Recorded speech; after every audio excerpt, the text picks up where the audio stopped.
Good evening, everyone. I'm head of the Department of Political Economy, which was set up in 2010 and is the only department of its kind in the United Kingdom. DPE, as we're abbreviated to, hosts the distinguished lectures in political economy here at King's College London, the aim of which is to bring influential and thought-provoking speakers to the college to talk about key issues in the fields of politics and economics. The distinguished lectures are there really to showcase the interdisciplinarity that's at the heart of what we do in the Department of Political Economy, so I'm sure you're going to find this one tonight very interesting. After the lecture, there are drinks in the next room, to which you're all invited, and I'm now going to hand over to my colleague, Portia. Thanks so much, Andrew. So I'm Dr.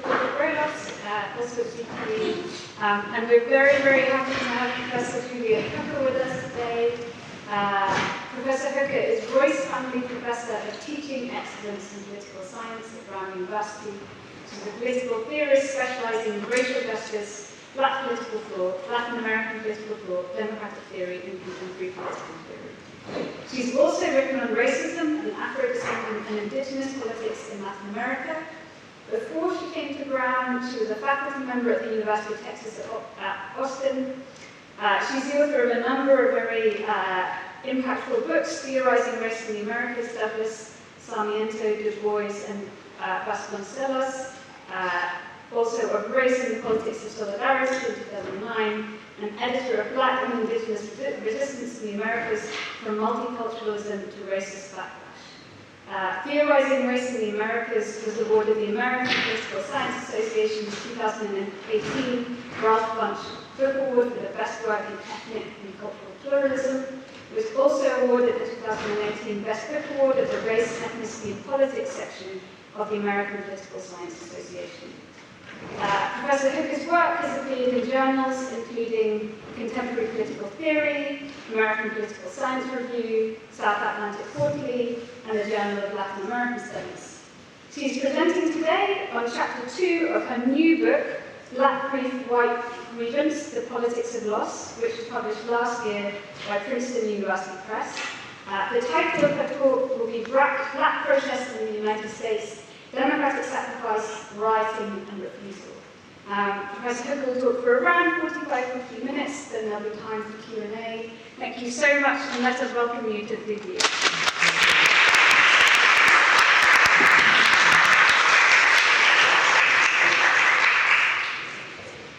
Thank you, everyone. Thank you, Portia, and everyone else who arranged my visit, and thank you to the department for the invitation. It's an honor to be here. And thank you all for joining me to talk about this chapter of the book. Sorry, I'm old now and I have to get my reading glasses. So I'm going to go ahead and get started.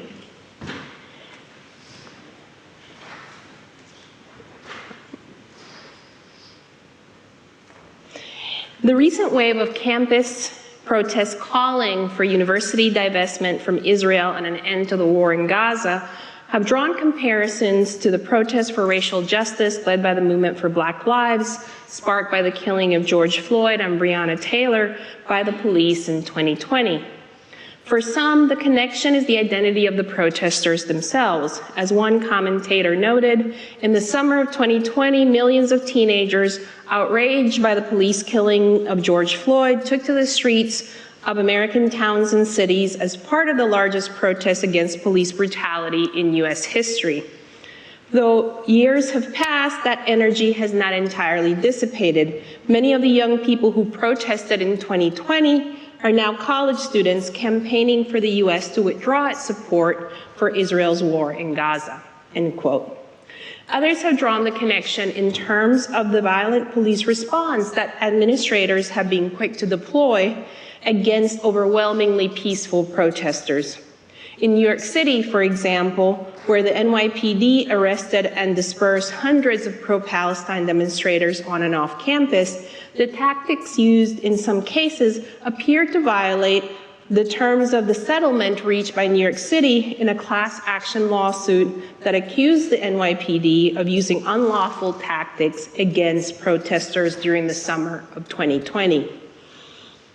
I draw attention to these comparisons because they illustrate an important point that philosophers of protest and dissent and scholars of contentious politics have long noted, that protests by marginalized groups, even those that meet strict standards of civility and nonviolence, are often labeled riots and deemed illegitimate. And this is particularly true in the case of Black protest. In the case of contemporary Black protests in the United States, a romanticized official public memory of the civil rights movement is often deployed to critique disruptive protests and demonize Black activism that does not lend itself to the frame of political martyrdom. In a chapter on Black protests and democratic sacrifice, in my recent book, Black Grief, White Grievance, The Politics of Loss, I argue that expectations of civility in the face of widespread racist violence are an unjust form of democratic sacrifice. It is within the context of liberal democracy's inability as an institution to deal with systemic racial violence that is implicitly or explicitly sanctioned by other citizens and carried out by the state, that we must also consider why Black anger is seen as an illegitimate response to racial terror and racist violence. In this talk, I draw on the example of contemporary Black protests in the United States to consider two ways of thinking about rioting as legitimate political action. One, by thinking about and drawing on recent philosophical defenses of rioting, of uncivil disobedience that meets certain conditions as normatively legitimate, and second, in light of Black feminist accounts of radical refusal, a tradition of Black women's political practices of intimacy and sabotage that offers an expanded account of Black politics.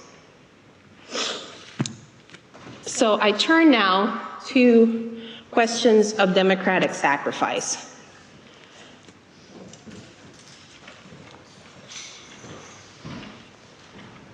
Black and other non-white voters continue to face formidable obstacles to full participation in US democracy, at the same time as they are the backbone of that democracy in certain ways.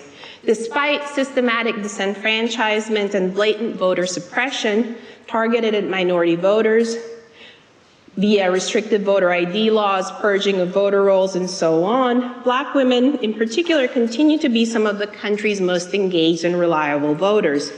They have also been at the forefront of efforts to counter undemocratic minority voter suppression measures. They have created grassroots voter registration and mobilization organizations such as Black Voters Matter and Fair Fight Action, which was founded by Stacey Abrams, following her own close loss in Georgia's gubernatorial race in 2018, in which voter suppression was a major factor. That have been credited with, these efforts have been credited with playing a major role in increasing turnout in the pivotal 2020 elections. Abrams' crucial activism was captured in a Vogue profile entitled, "Can Stacey Abrams Save American Democracy?" Even more pointedly, Michael Lukovich, the acclaimed editorial cartoonist at the Atlanta Journal-Constitution, sketched an image of the late civil rights leader and congressional representative, John Lewis, as the bridge. Lewis, of course, was famously beaten as a young activist on the John Pettus Bridge during a civil rights march. And Lewis is, as we see, the bridge over which a line of Black stick figures marched to the voting booth. These depictions of Lewis and Abrams reveal the continued understanding of Black citizens as the heroic bearers on the bridge called their backs of the civic burdens of saving US democracy from itself. Yet despite their Sisyphean labors on behalf of US democracy, the alarm bells being sounded by Black activists about ongoing systematic efforts to strip people of color of political power continue to go unheeded.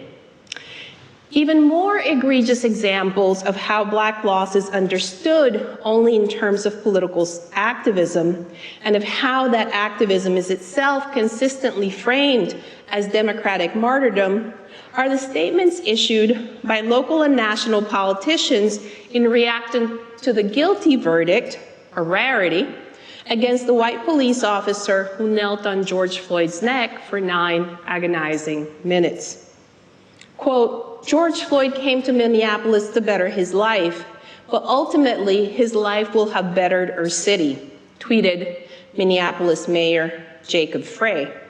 In similar tone-deaf fashion, then House Speaker Nancy Pelosi initially stated, to wide condemnation and disbelief, quote, "Thank you, George Floyd, for sacrificing your life for justice, for being there to call out to your mom," end quote.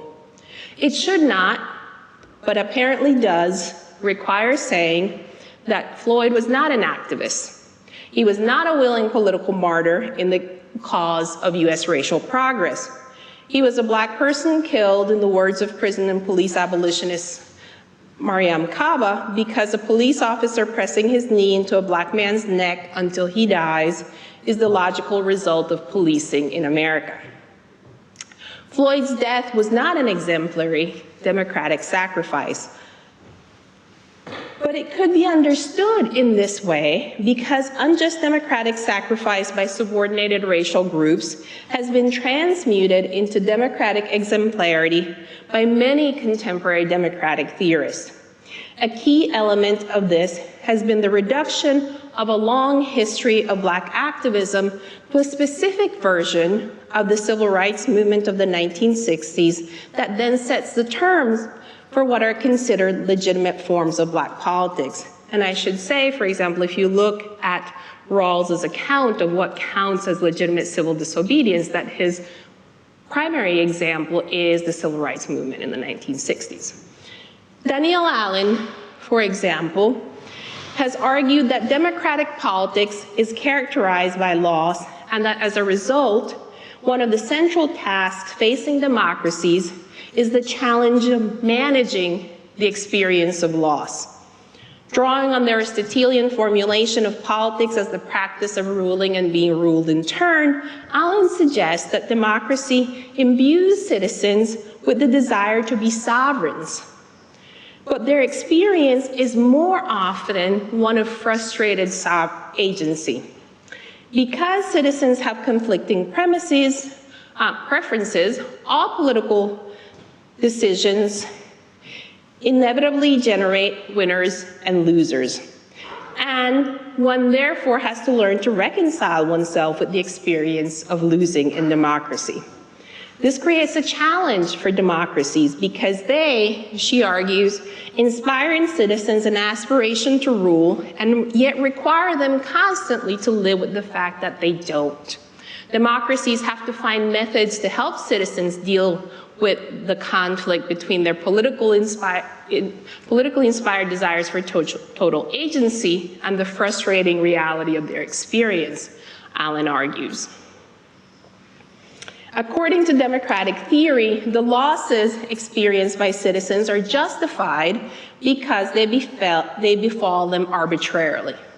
That is, all can win or lose a given public policy debate, and there are no systemic winners and losers, no systematic winners and losers. Historically, of course, this has not been the case, and some groups of citizens have disproportionately borne the burden of loss. Allen's analysis of the problem of democratic loss thus quickly pivots into a discussion of the virtues of democratic sacrifice, of citizens who cope with the experience of loss in an exemplary fashion, right? They accept it, they don't rebel. Because citizens who sacrifice by being good losers are key to democratic stability. The paradigmatic examples that Allen offers of such exemplary citizens are African Americans who responded to racial terror during the civil rights era struggles of the 1960s with nonviolence. And this is hardly coincidental. While it's certainly not her intent, Allen's account of African Americans' peaceful acquiescence to loss as an act of exemplary citizenship doesn't directly challenge the disproportionate distribution of loss that she points to as a breeding ground for distrust. In a racial polity, non-white loss is perpetual.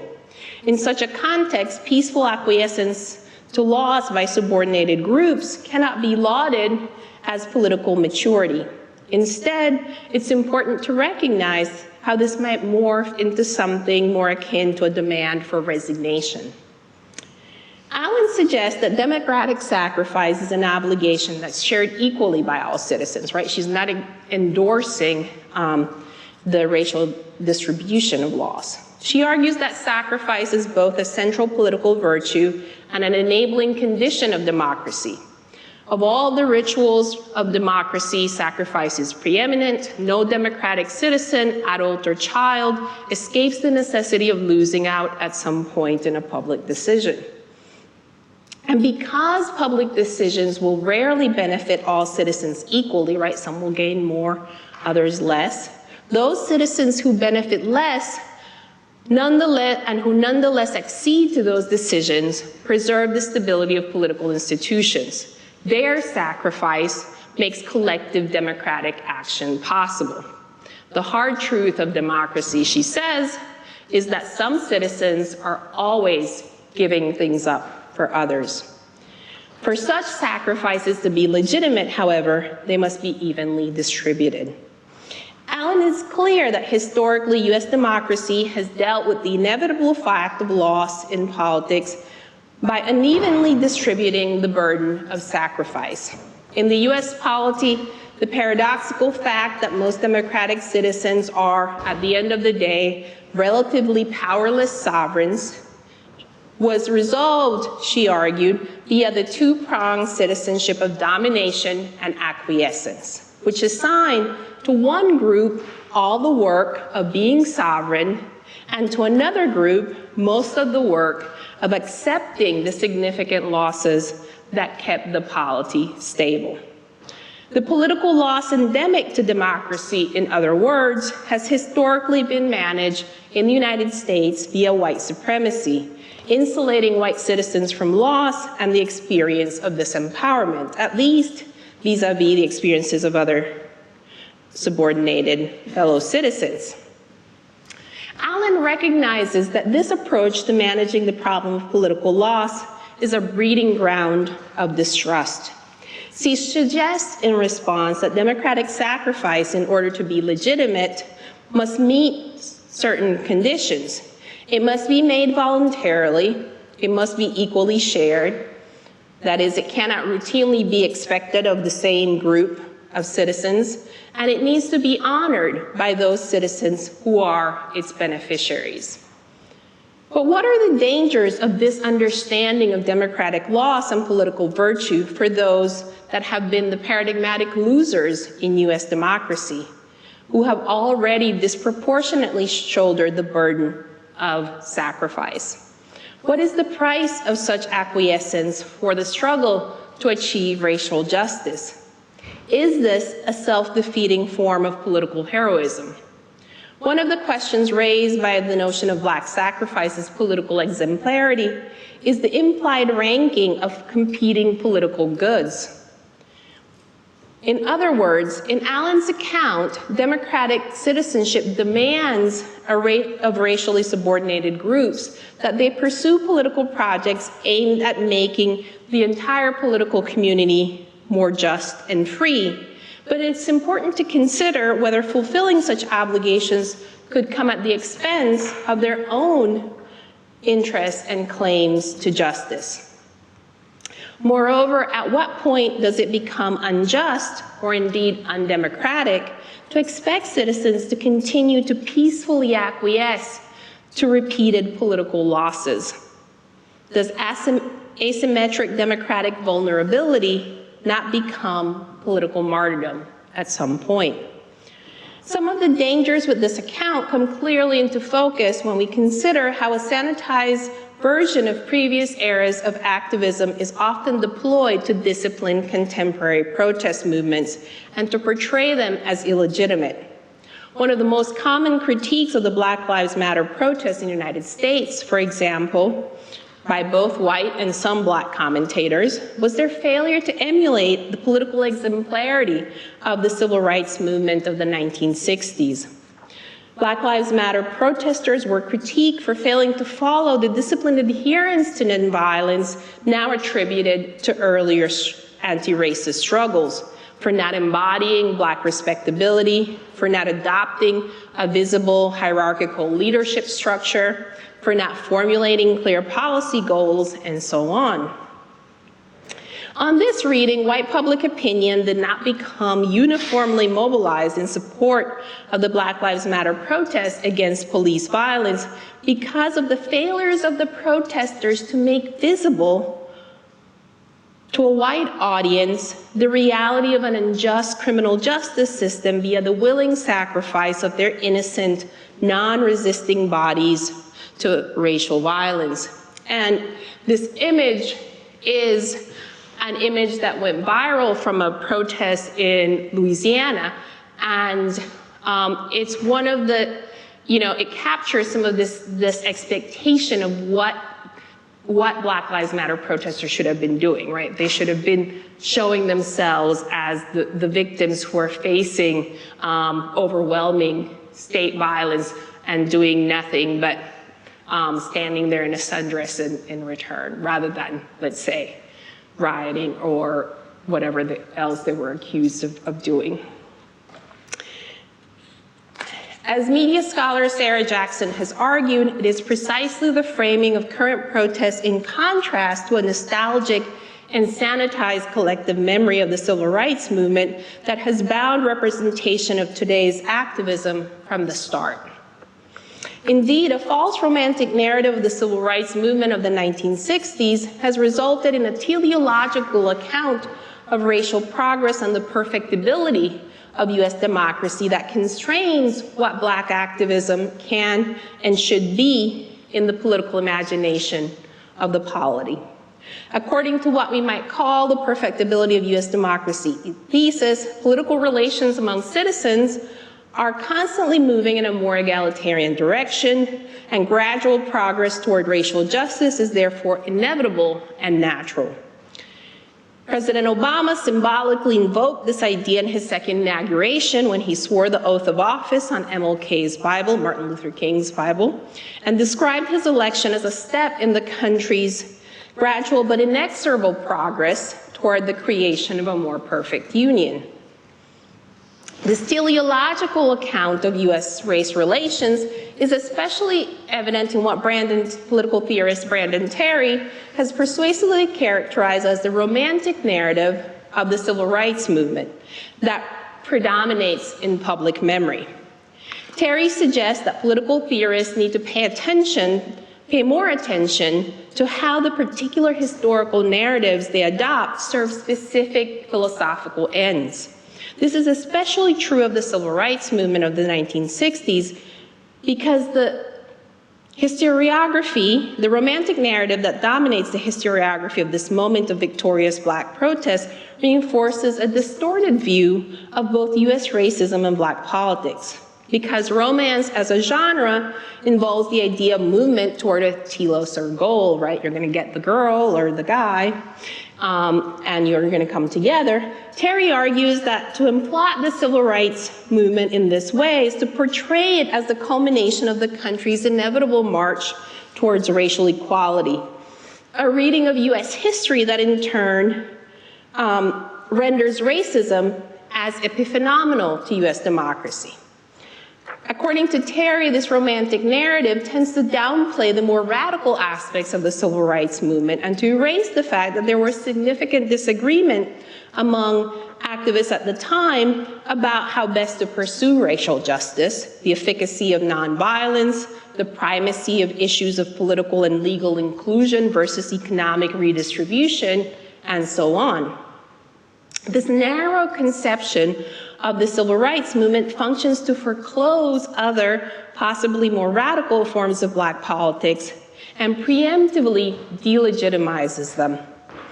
It leads to the assumption that nonviolent protest aimed at inclusion into the existing legal and political order is the most effective political strategy.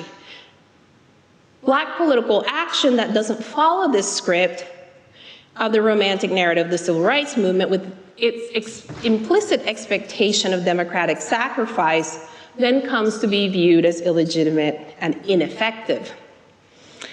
The notion of democratic sacrifice as central to the success and legitimacy of Black activism also serves to obscure a mistaken theoretical account of white moral psychology that positions exemplary forms of activism by subordinated groups as the most effective means of inducing positive ethical transformations in members of dominant groups.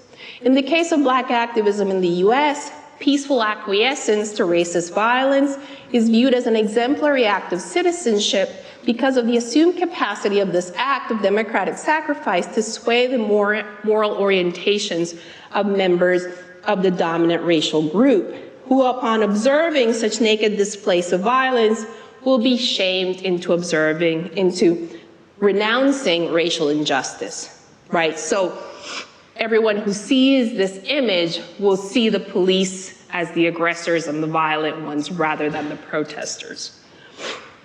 Allen, for example, argues that those who agree in the face of violence and domination cast aggressive acts into the starkest relief by allowing them to expend their full force.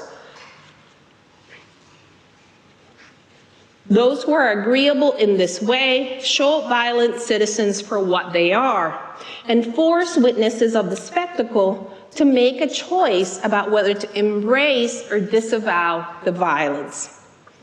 According to this notion of political excellence, there are fundamentally healthy elements, I'm quoting Allen now, of the citizenship of subordination. The ability to agree, to sacrifice, to bear burdens in order to force contradictions in the citizenship of the dominated until this citizenship caves in upon the rottenness of its inherent ills, end quote. But of course, it's not a given that dominant groups will be shamed into renouncing racial power. Indeed, as Karuna Mantena argues about Martin Luther King's appeal to the conscience of the decent majority of the US public, King's posture, quote, was not premised on an empirical assessment of white opinion. It was an interpolation, a constructive act. The decent majority, the majority of liberal opinion, was a public that King brought into being through the rhetorical framing of the civil rights movement. Yet judging democratic sacrifice by racially subordinated groups to be a healthy political strategy depends on this claim about the effect of meeting racial terror with nonviolence on the moral psychology of dominant groups. And I just want to show you very quickly, this is some public opinion data on how people in the 1960s actually saw the protests at the time, right? So in retrospect, we all think everybody supported them and they were enormously effective. But at the time, most people actually thought that they were hurting the cause. It wasn't that they were embraced because they were nonviolent. And you can see there was also some interesting data on who they thought were behind them. The 42% blamed communists and other subversives around the globe. So there's also, right, this way of blaming outside agitators for protest. In my view, there's a general tendency in democratic theory to overstate the ability of protest and dissent to induce shame and produce a moral reorientation among members of dominant groups. The point here is to highlight how the work of nonviolent suffering is misunderstood. Mantegna, for example, argues that the kind of white moral transformation that King hoped nonviolence would provoke was an active process of self-evaluation activated by shaming, not the passive emotion of pity. Pity is an externalizing impulse. In pity, one is moved by scenes of oppression without necessarily feeling implicated in them. When people are made objects of pity, it diminishes their agency and empowers those who pity. And the latter become potential saviors. Shaming, by contrast, works by directing attention inward. It forces observers to reckon with their own place in the racial order. In the context of protest, nonviolent suffering was not aimed at presenting the Black body as abject and in pain. Instead, it staged Black dignity in the wake of brutality, turning the viewer's gaze back upon themselves and their complicity in perpetrating injustice. And she's here talking about what King's understanding, right, of what the civic work that we might think nonviolent suffering would do. And I think this is an important thing to think about when we think about images of suffering as having this power, is to think about how is it that the people themselves, right, who are in those moments, think about what is happening and what they hope to accomplish. I take Mantegna's point that for King, white moral transformation was prospective. That is, he was trying to call a decent white public into being that will feel ashamed at racial oppression and recognize Black humanity. But we still have to contend with the fact that the effects of spectacles of suffering on the public are complex, as is the impact of all political or aesthetic acts. And this must alter our assessment of democratic sacrifice. As Brandon Terry has argued, King believed that civil disobedience as an aesthetic act would produce different responses in the white public from what rioting might produce. Rather than inducing fear, it would produce something like sublime awe. But it is precisely this reaction that I think is contestable, because even the most nonviolent examples of Black civil disobedience have been equated by their critics with acts of terror or racial hatred. The dilemma for Black politics, then, is that eliciting democratic witnessing from the white public is always highly uncertain and comes at enormous costs that need to be reckoned with. Expectations that Black protests will fit this script of democratic sacrifice have very real and concrete political consequences. Critics of Black Lives Matter protests who have applauded the disproportionate police response to the protests regard the assertion of the right to protest by Black citizens as an illegitimate deployment of violence itself, right? The very fact of the protest becomes what's seen as violence, as an unjustified challenge to norms of civility that supposedly already prevail in the polity. If the effective price of white acquiescence to demands for racial justice is imagined Black submission, this might explain why so many observers not only fail to empathize with the Black Lives Matter protests, but actively laud police violence against Black citizens, as we can see by legislation that many states introduced protecting those who injure protesters, right, people who drove cars at protests, and the support that white vigilantes such as Kyle Rittenhouse received from some sectors.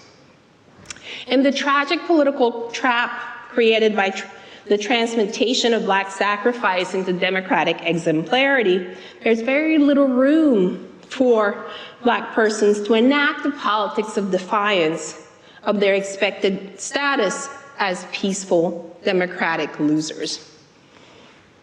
To consider how Black activism might productively refuse these dominant scripts, I turn to recent philosophical defenses of rioting and other forms of uncivil disobedience, and to other strands of Black political thought that refuse these constraints. If formulations of black politics as democratic sacrifice create a trap whereby any deviation from submission, respectability, and nonviolence serves to render black grievances illegitimate, perhaps we should instead consider whether rioting can be a form of democratic redress for black citizens, even if, in and of themselves, riots cannot transform the prevailing racial order. These instances of violence, which are often viewed as self-destructive, might be productive because they allow for the expression of anger and pain, which is otherwise precluded by expectations of black sacrifice and forgiveness. In order to move past critiques of disruptive protests that reify the demonization of black anger and set a high bar for black activism that doesn't lend itself to the frame of political martyrdom, we need to accept black anger as a legitimate response to injustice. While scholars of social movements have recognized anger as a political affect with mobilizing effects, right? Think of the activism of ACT UP during the AIDS crisis. Philosophical views of anger are more mixed. Martha Nussbaum, for example, acknowledges that anger can be productive, that it may be necessary for self-respect, to respond appropriately to wrongdoing, and to combat injustice. Nevertheless, she argues that it is normatively problematic because it always includes the idea of retribution. In her view, anger is a problem in the political realm because it makes punishment or criminal law retributism the focus of redress, a perspective that resonates, right? Her critique of this resonates with some of the arguments of contemporary police and prison abolitionists. Yet her focus on forgiveness as the alternative to anger would seem to compound the problems of democratic sacrifice that I'm concerned with here. Indeed, historically, dating back to fears of rebellion by enslaved people, black anger has been seen as threatening and equated with violence. These cultural prescriptions against black anger have far-reaching consequences. According to Davin Phoenix, there is a racial anger gap in US politics, for example, that is the result of stark divides in the senses of expectation and entitlement that black and white Americans are socialized to draw from the political system, as well as the legitimacy that the polity ascribes to the grievances articulated by each group. Black and non-white Americans, he argues, are more likely to respond to political loss with resignation than anger, if white rage is often, and white rage, meanwhile, is often whitewashed and not recognized as such. Black anger is equally misunderstood to be pervasive and senseless. So black rioting, for example, is a case in point. Designating an event as a riot instead of a protest or an uprising has the effect of depoliticizing and trivializing it. As Dilip Gaonkar has argued, rioting is a recurring form of political activity globally. But within the liberal democratic imaginary, riots have no redeeming social value, a view consistent with a deep and abiding anti-crowd strain in Western political thought.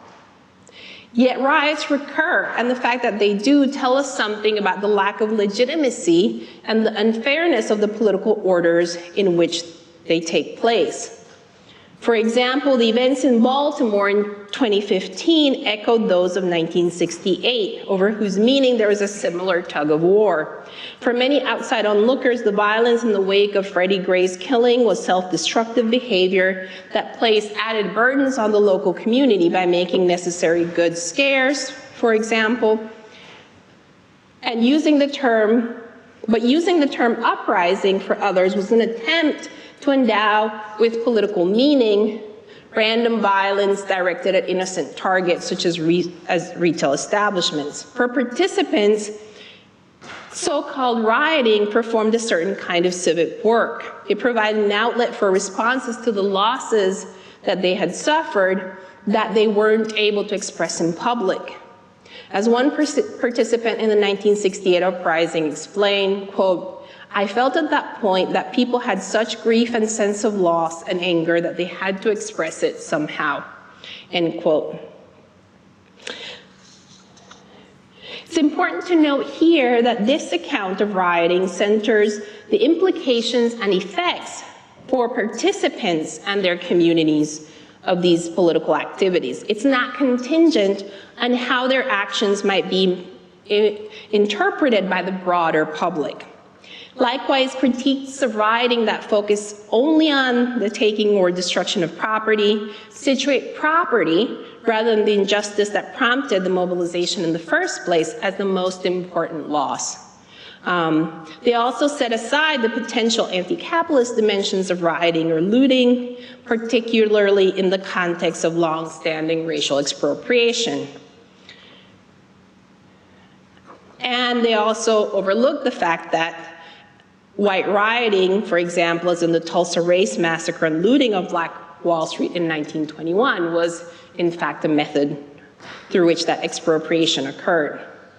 As Jonathan Havercroft has argued, looting could be justified if the rioters used it to redress an economic injustice. Rioting then need not be seen simply as senseless, self-destructive violence. In fact, a number of defenses of normative defenses of rioting have been put forward recently by political theorists and philosophers. Havercroft, for example, argues that while rioting requires a higher threshold of justification than would other forms of political resistance, it is possible to formulate a just riot theory that would allow us to distinguish between, for instance, riots after sporting events, illegitimate, and those protesting police murders of unarmed citizens, which could potentially be seen as just. Avia Pasternak, meanwhile, argues that political rioting is morally defensible even in democratic societies when it is the only means for oppressed citizens to secure important political goals, when it has a reasonable chance of success, and when it is properly constrained so that the harm inflicted on the state and on fellow citizens is proportionate. More broadly, Candice Delmas and Jose Medina have defended the legitimacy of uncivil disobedience, including rioting. Delmas argues that we have a moral duty to resist injustice and that we should expand our understanding of principled lawbreaking to include uncivil acts of dissent that do not meet the standard criteria of civil disobedience, either because they're covert or because they evade punishment, because they involve violence, or they're offensive or disrespectful. Medina, meanwhile, refused the idea of a clear-cut distinction between civil and uncivil disobedience, arguing that we should think of civil and uncivil disobedience as a continuum. And in fact, he says it's often in retrospect that people make assessments of what was civil or uncivil. And those change over time, as with the civil rights movement, right? He also defends a confrontational view of protest that does not rule out in principle any form of engagement that protest may take.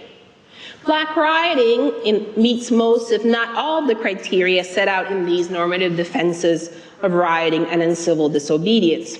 Yet, historically, Black citizens have also, more often than not, been the victims of rioting and political violence, and this means that we need to consider how to incorporate concerns regarding vulnerability into accounts of uncivil disobedience that expand the repertoire of political resistance.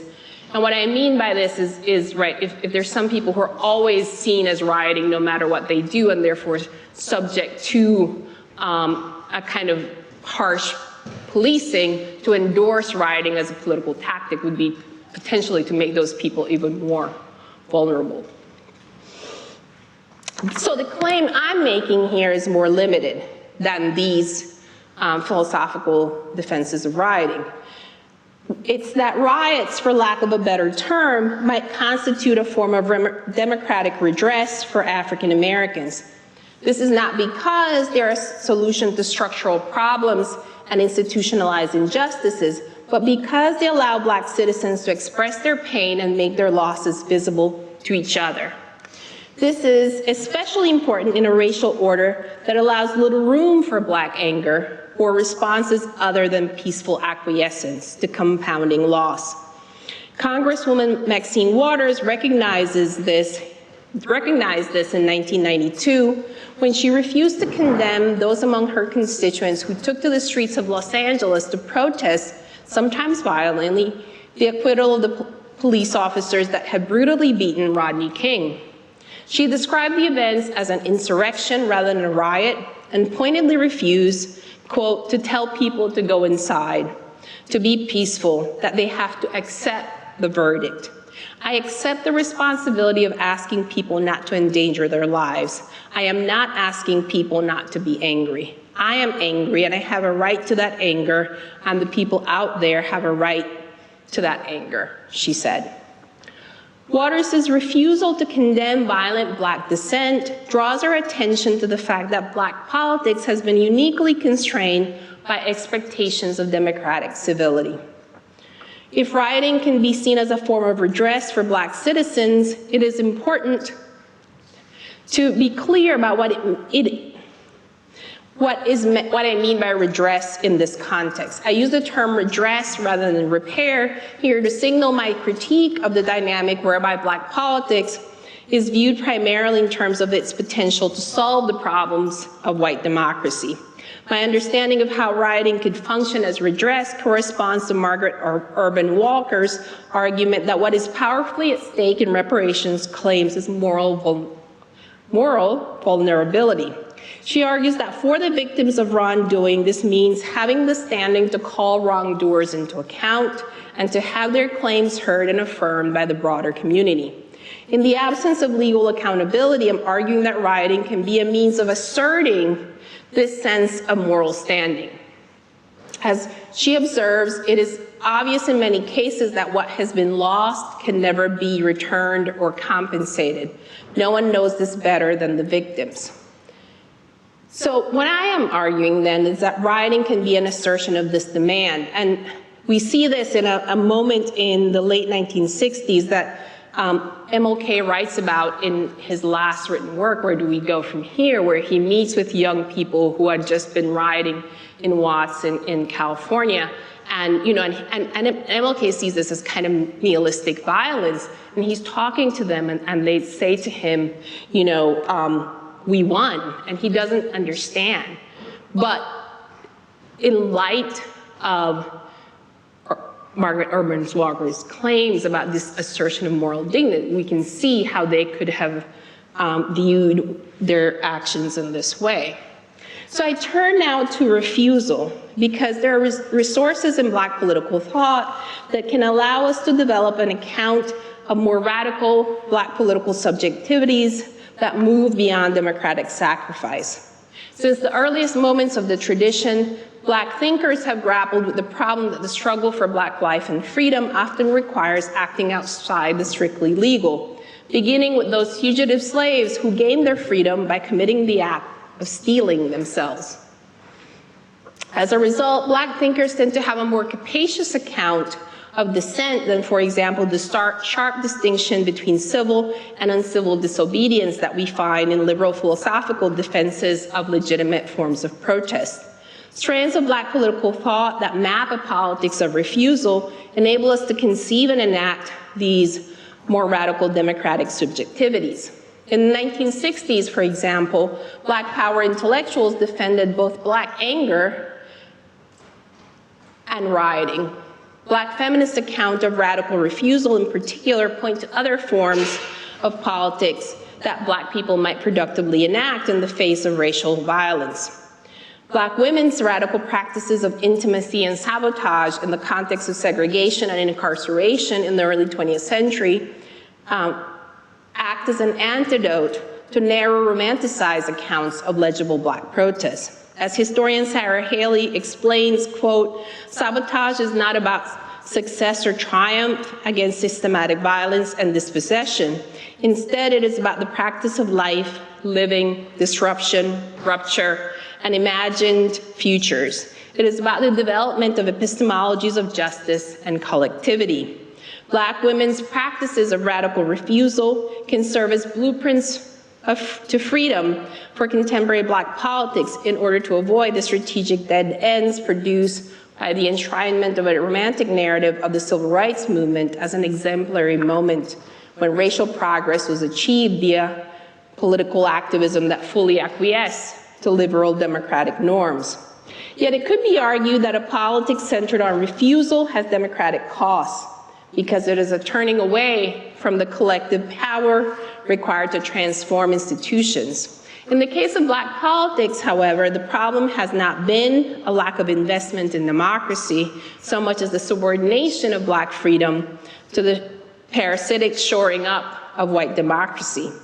In this sense, refusal becomes an essential check on expectations of unreciprocated democratic labor. It's also a reminder to look beyond the state.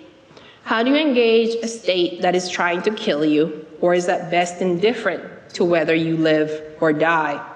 This question goes beyond the defense of resistance to unjust laws to the more profound issue of how and if to appeal to the law, given that the law is a source of violence and is incapable of fully redressing the harms that it both produces and functions to obscure.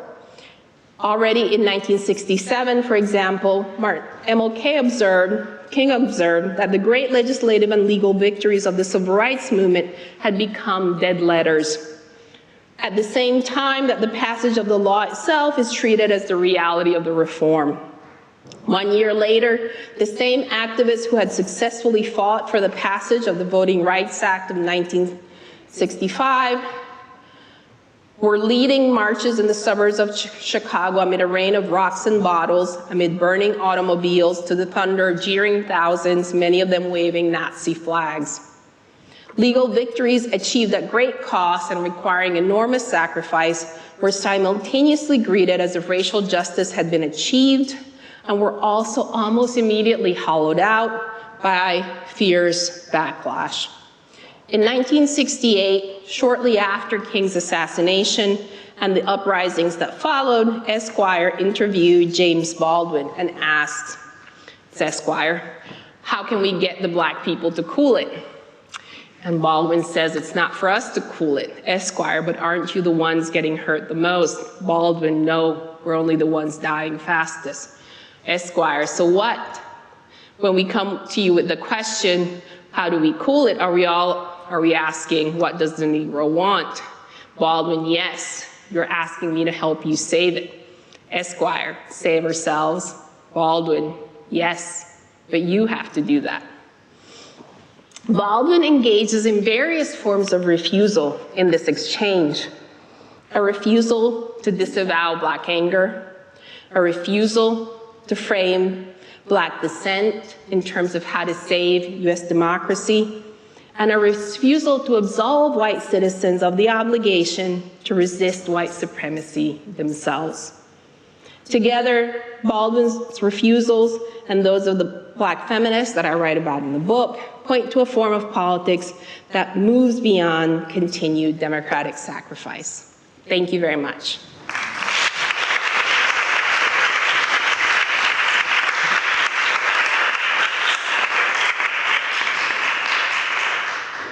Thank you very much indeed. Now we will go to questions from the floor. Do I have any questions? I see Portia, please. So I have no questions. I thought it was such an excellent presentation and sort of an excellent book. So, but yeah, I just wanted to kind of, I guess I have two questions, if that's all right. Remember me? Yeah, I'll use this. So first of all, I'm curious where you see the kind of political theory of emotion fitting into this. Because I guess like the really key kind of animators of your discussion are rage, anger, or shame. And I'm just thinking, that's coming after like 50 or 70 years where political theory, especially in the US, has been obsessed with rights, justice, freedom. And yet actually it seems that you're raising this question of of like the key question for democracy is what are the appropriate emotions for citizens of different classes to have. So curious what you think about emotion, and then also kind of engaging back and forth with more mainstream political theory.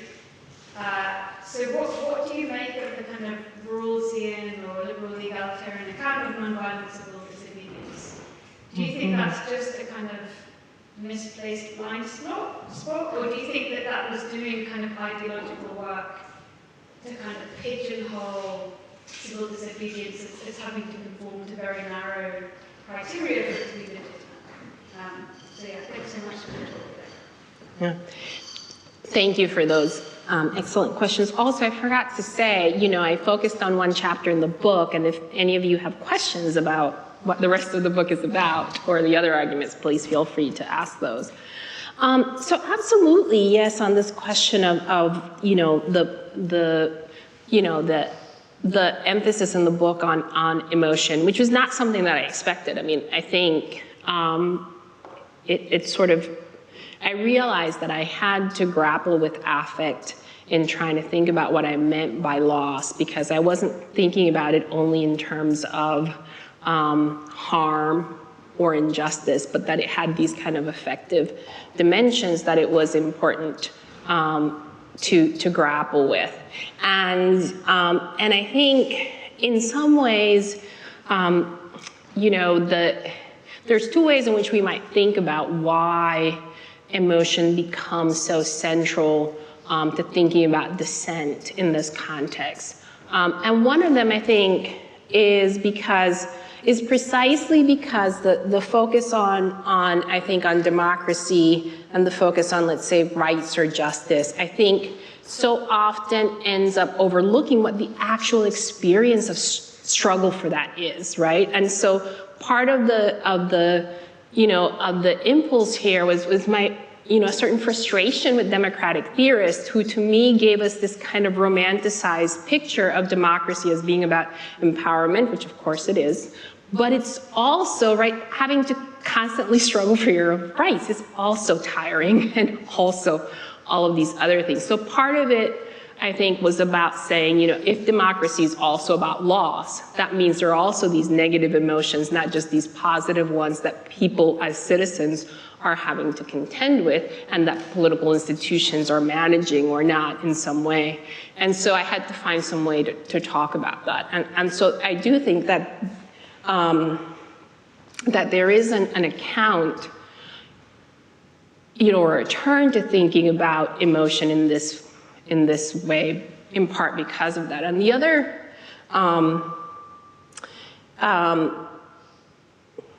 the other thing had to do with I think, just, I think people misdiagnosing, like having to think about how I thought people were misdiagnosing because so much of it was about, well, people are feeling it's right, so you protest in this right way, and that will produce shame. And so then you have to, well, is it really producing shame, or can one have a different experience when confronted with these images, right? And so it was about having to think through, what exactly were the claims that were so central to how people were thinking about what was effective about protests, which were about these kind of moral transformations that, and so, but they depended, right, on these accounts of the emotions that people were being led to feel. In terms of the Rawlsian account of civil disobedience, I mean, so I think something that's really interesting about this moment is thinking about, and here I'm influenced by Brandon Terry's work. He has this very interesting article on Rawls on Vietnam, and thinking about how, Rawls is actually writing in this moment when there's actually, right, protests all around him. And he ends up, I think, giving an account that at the time does a certain kind of work, and I think has been powerful in terms of enshrining the right to civil disobedience. But in doing so, it's also been very constraining, I think, and limiting, because it immediately kind of sets out, it depends, I think, as various people have noted, on this misreading of what was happening, not only how civil rights activists were seeing their own practice, right? So, for example, Rawls, one of the things that Rawls builds into his account is this idea that one of the elements of civil disobedience is that it must be done in public and you must be willing to accept punishment, right? And this comes from the fact that that civil rights activists were willing to be arrested and they were breaking the law in public. But there was actually quite a bit of disagreement about that and a whole set of questions about how to think about the effectiveness of various strategies, right? And I think the thing that so there's a lot of good recent work that's been done kind of critiquing the ways in which Rawls kind of misreads the civil rights movement. But I think the thing that I'm particularly concerned about with his account is the way in which it seems to me to lead people to focus on the communicative aspects of protest, right? So that what matters about protest is the effect that it has on the public. And we sort of, based on that, then we can talk about what is both legitimate and effective. And that emphasis, I think, then leads us to not think about what people are doing in protest that might not be only about persuasion or immediate persuasion, right? And so I think there are other ways in which we might think about what protests do, and here I mean in terms of the kind of civic work that they do, that is not simply about bringing about this kind of change in the broader public, because often that change is very long-term and, Anyway, I'll leave it at that, sorry. So thank you very much. I cannot begin to say how much I really appreciated and enjoyed the talk.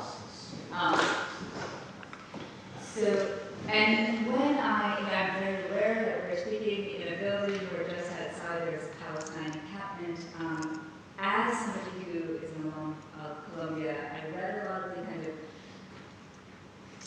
statements in the aftermath of that encampment where people say, well, if only they had not broken the rules, if only they had followed the rules rather than illegally occupying the space, failing to recognize that actually there's this completely false dichotomy between nonviolent resistance and violent resistance, that if you study whether it's a civil rights movement or a Gandhian protest or the anti-apartheid struggle, violent and non-violent forms of protest were really all part of a larger mix. And the non-violent protests were all, they violated the laws. If they were deeply provocative, they were meant to be deeply provocative, right? And they were criticized very much at the time for being agitators and being deeply provocative. So it's a great retrospect that we think of them as the very elegant public enactments that we imagine them to be. However, I have two questions, and I know I'm going to be long-winded, so I apologize in advance, but while I completely respect the formulation of this as a kind of refusal, I can see, perhaps less sympathetically, the Daniel Allen position in which I think that we're in this moment of extreme, undemocratic, uncivil, publics. And so while I don't want to simply reinforce that, I do genuinely wonder whether democracy and uncivil action can go hand in hand. And I mean that as a hopeful but maybe open question that I feel somewhat uncertain about.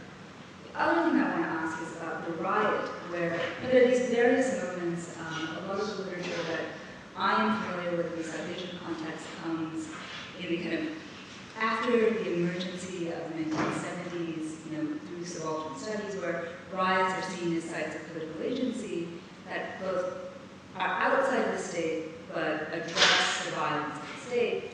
And in a lot of those formulations of the riot, there's a way in which over the last 30, 40 years, a lot of critical scholarship has basically placed all of the kind of vibrant parts of democratic politics outside the state, right? So it can be a riot, it can be civil, I mean, depending on the scholars, it can be civil society, it can be social movements, but not the state itself. The state is a site of violence and capture, and I fear that that mimics a kind of neoliberal evacuation of the state that also says the state is just not going to get the job done if you really care about delivering the goods of democracy. You should leave it to individual choice in markets. And so I feel as though the Daniel Allen position uses this idea of sacrifice and loss, and some people being asked to sacrifice more and perhaps lose more, as a way of restitching some of these politics to the state. Is there another way that we can perhaps not give up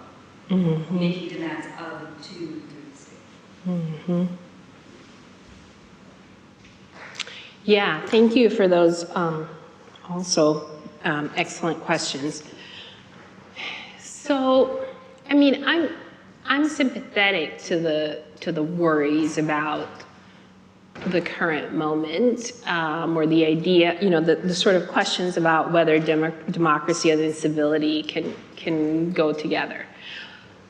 But there's also a part of me that, you know, that also thinks that the account of democracy and, you know, and civility as that the existing democracies in which we live are not ones that have been perfectly civil, and some groups have been allowed to be uncivil without that being seen as a threat to democracy. In the history of the United States, this is very, very clear.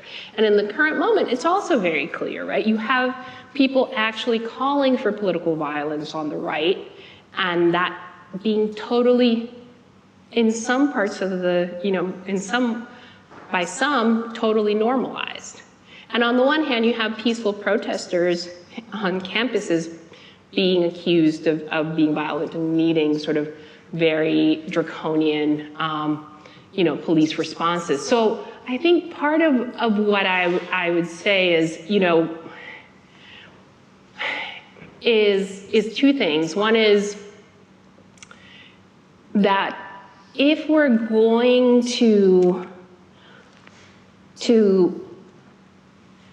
focus on civility, then we need to reckon with how civility has actually served to constrain the political action, and particularly of subordinated groups, and not so much of dominant groups, you know, or those with access to certain kinds of political power. So I worry about civility at the same time as I, you know, this is not a call for let's meet, let's say, right-wing, you know, calls to political violence with that. But what it is a call to think about how we have these expectations that we think of as so deeply rooted in our accounts of democratic stability are actually quite unequally applied, right? And constraining to particular groups. So, you know, so I think that is, you know, I think that is the question that I want us to think about. The other thing about, you know, the question of the state and locating the sites of true democracy in civil society or in these you know, kind of extra legal forms. I mean, I don't see this. I think the accounts of refusal that you find in, for example, in some strands of Black studies do kind of take a kind of, you know, I have not, you know, a kind of refusal vis-a-vis the state. I have nothing to, or that there's nothing productive to come from that kind of engagement. And it's, you know, if you think about someone like, not that I'm saying he's thinking about radical refusal or uses the term, but Fred Moten and the kind of focus on sociality as opposed to the political. I think there is that strand. That's not necessarily what what I find useful about it. I think what I do find useful about it is the way in which it helps us to think about the limits of what the state can do, right? And to think about not, Bonnie Honig has this formulation that I really love where she talks about how she is critical of the way in certain kind of leftist politics, the politics of lamentation, mourning, can become the lamentation of politics, by which she means people sort of give up, right, on the idea of capturing state power and using the state to enact the political projects that they want to pursue. I think what I'm trying to think about is not sort of setting up, right, the state against these other potential sites for thinking about democracy, but more thinking about how we constrain our political visions when the only thing that we consider legitimate political action, particularly in the case of subordinated groups, is to perform these perfectly pitched appeals to the state, right? And I think that so yeah, I think those are important questions to think about. But I also think there's a way in which if you think even about the historical context, right? One of the reasons that the civil rights movement is successful and comes to be seen as as preeminently civil and all the things is because it has a foil in the Black Power movement that can be cast as the sort of radical, right, kind of rejection of kind of U.S. liberal democracy. And so part of what I'm trying to say is that we usually have this kind of variety happening, and retrospectively, we often write out that kind of very complex set of political visions that are animating people's politics.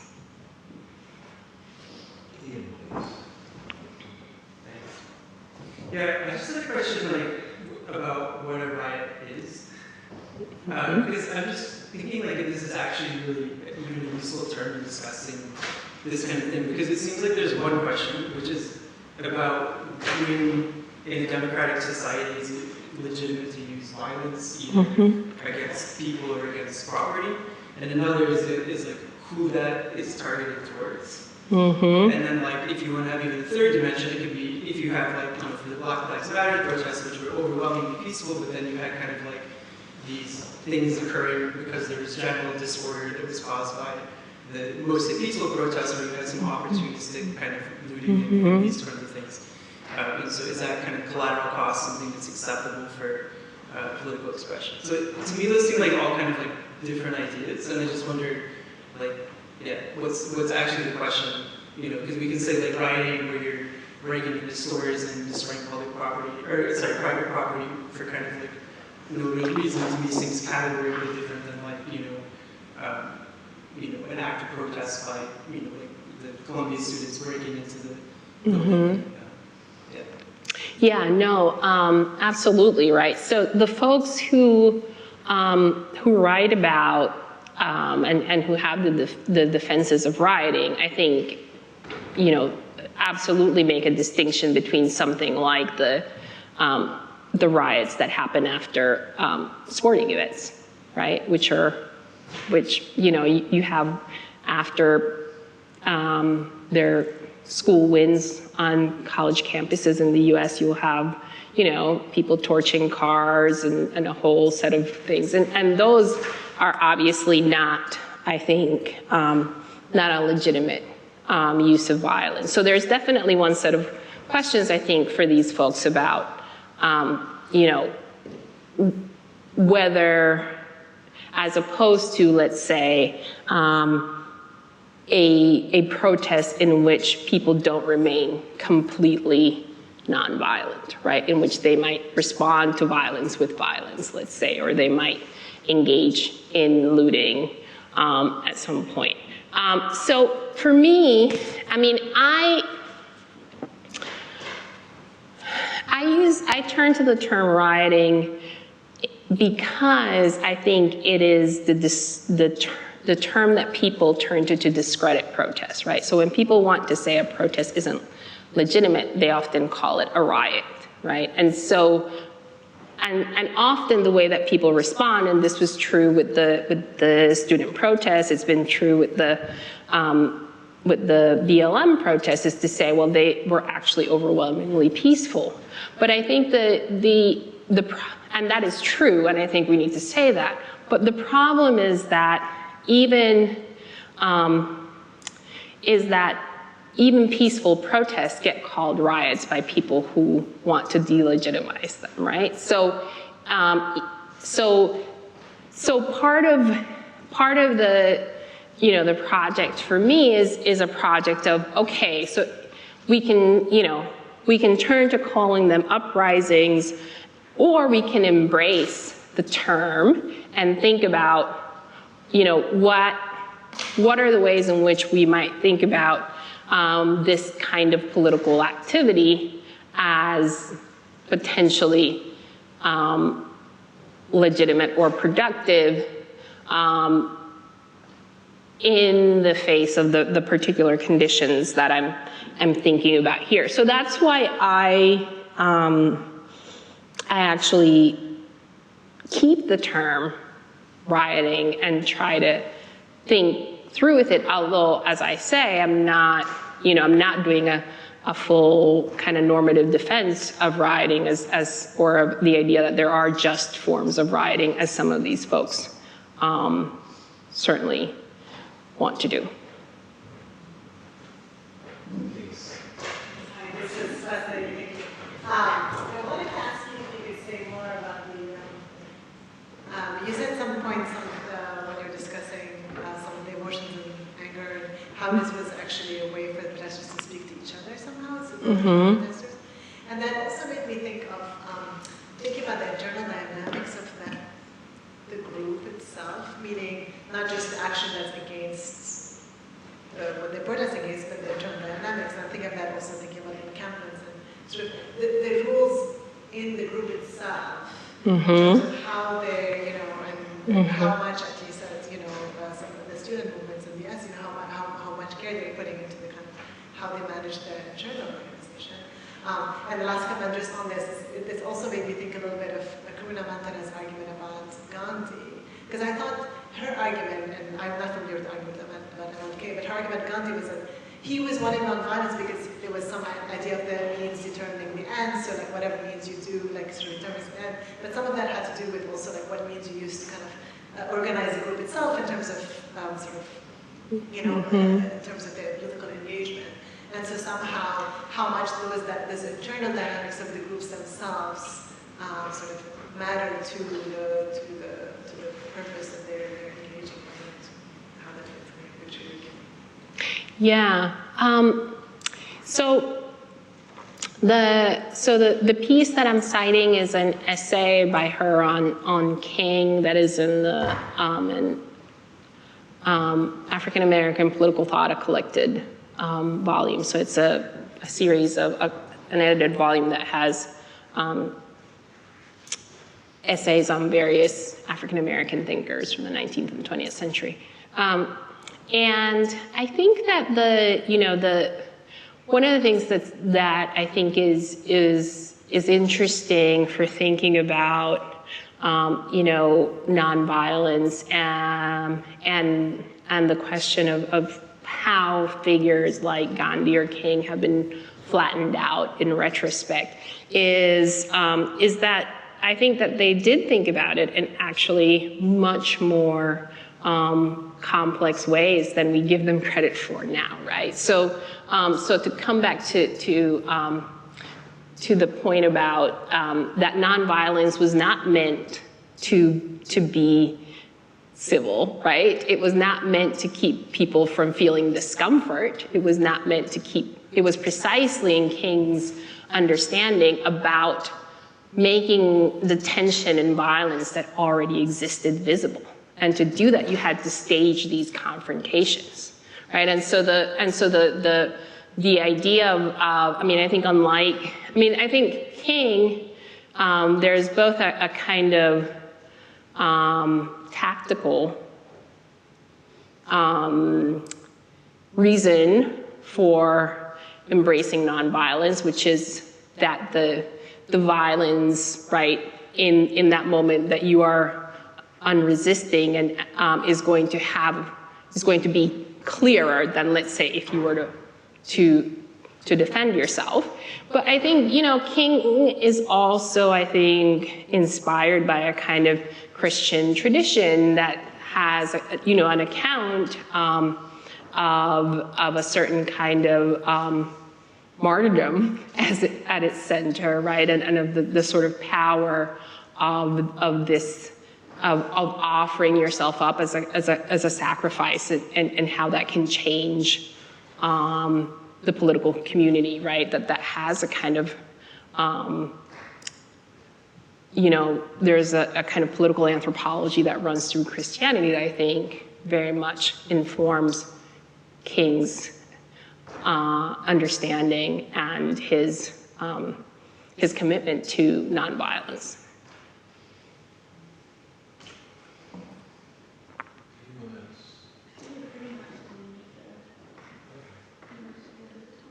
Well, in that case, let's all once again thank